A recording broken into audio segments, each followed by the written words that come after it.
In this video, we are going to build a real-world shopping cart system using C# constructors and object-oriented programming concepts.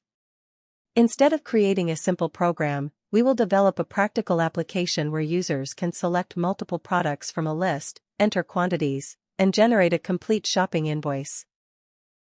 In this project, we will use constructors to automatically initialize our objects and store important information like customer details, selected products, prices, and quantities.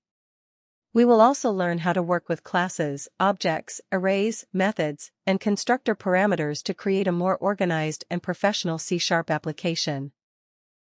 Our program will automatically calculate the subtotal, apply discounts based on the purchase amount, calculate sales tax, and display the final payment in US dollars.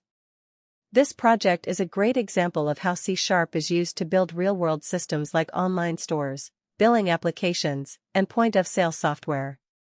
By the end of this tutorial, you will have a strong understanding of how constructors work and how they can make your programs cleaner, smarter, and easier to manage.